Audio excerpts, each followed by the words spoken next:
ابن حبان اور طبرانی شریف میں یہ واقعہ مذکور ہے کہ ایک صحابی بارگاہ نبوی صلی اللہ علیہ وآلہ وسلم میں حاضر ہوئے اور عرض کی، یا رسول اللہ صلی اللہ علیہ وآلہ وسلم، میرا پڑوسی ہے، اس کا کھجور کا درخت ٹیڑھا ہو کر چند شاخیں میرے گھر میں آ گئی ہیں، اس پر جب پھل لگتا ہے اور ٹوٹ کر نیچے گرتا ہے تو میرے بچے اٹھا لیتے ہیں۔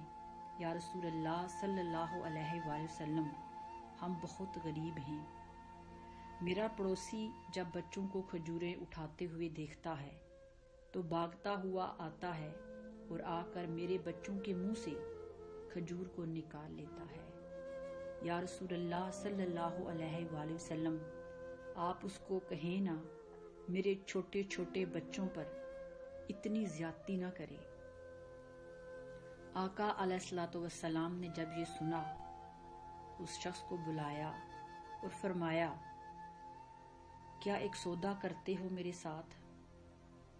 اس نے پوچھا، کون سا سودا؟ تو آپ صلی اللہ علیہ وآلہ وسلم نے فرمایا، یہ کھجور کا درخت مجھے دے دو، اس کے بدلے میں تمہیں جنت میں درخت لے کر دوں گا۔ وہ کہنے لگا، اے اللہ کے نبی، اصل میں یہ کھجور میرے بچوں کو بہت پسند ہے، اگر کوئی اور کھجور ہوتی تو میں دے دیتا، اس لیے میری طرف سے معذرت ہے۔ یہ کہہ کر وہ شخص چلا گیا۔ آقا علیہ الصلوۃ والسلام کے پاس ایک صحابی بیٹھے تھے جن کا نام ابو دہدہ تھا۔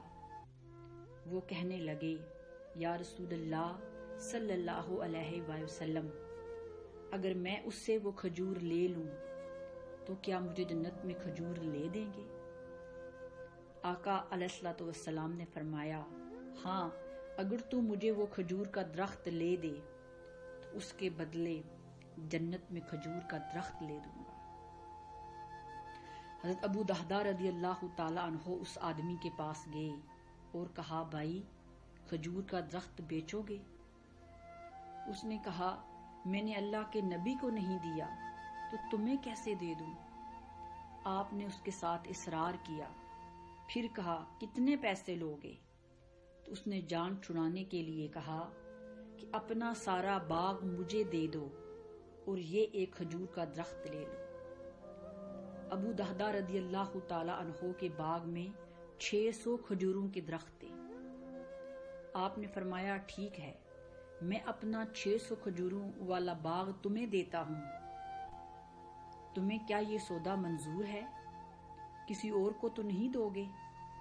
اس نے کہا، میں کوئی بیوقوف ہوں اس سودے سے مکروں؟ تب ابو دہدہ رضی اللہ تعالیٰ عنہ نے کہا، مجھے بھی منظور ہے، یہ کھجور کا درخت میرا اور وہ سارا باغ تیرا۔ پھر ابو دہدہ گئے، اپنے باغ کے باہر کھڑے ہو گئے، اندر بھی داخل نہ ہوئے۔ جیب میں کچھ پیسے تھے، وہ بھی نکال کر زمین پر رکھ دیے کہ یہ اس باغ کی کمائی ہے۔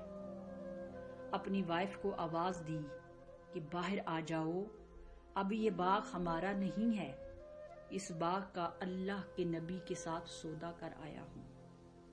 آپ کی وائف نے جب اللہ کے نبی کا نام سنا تو وہ بچوں کو لے کر باغ سے باہر آ گئی اور کہنے لگی، ابو دہدہ، تم نے بہت اچھا سودا کیا ہے۔ پھر حضرت ابو دہدہ رضی اللہ تعالی عنہ آقا کریم صلی اللہ علیہ وآلہ وسلم کے پاس گئے اور عرض کیا، یا رسول اللہ صلی اللہ علیہ وآلہ وسلم، میں نے سودا کر لیا ہے۔ آپ نے پوچھا، ابو دہدہ کیسے سودا کیا؟ عرض کیا، یا رسول اللہ صلی اللہ علیہ وآلہ وسلم، اپنا سارا باغ دے کر وہ کھجور کا ایک درخت لے لیا ہے اور وہ آپ کے لیے ہے۔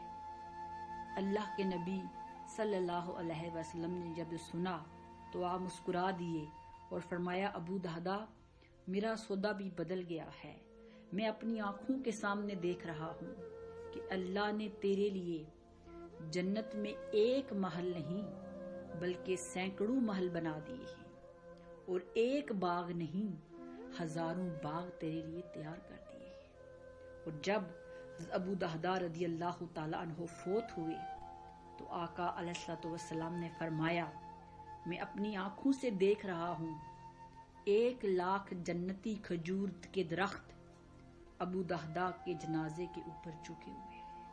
سبحان اللہ۔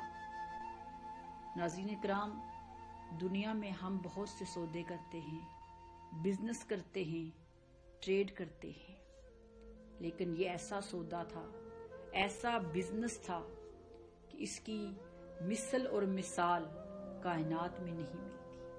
اور قربان جائیں ابو دہدا رضی اللہ تعالیٰ عنہ کے نصیب پر کہ جنہوں نے دنیا میں ہی جنت کا سودا کر لیا تھا۔ آئیے ہم بھی کوئی ایسی تجارت کریں، کوئی ایسا بزنس کریں، کوئی ایسا سودا کریں جس کا ریوارڈ ہماری آخرت کو سوا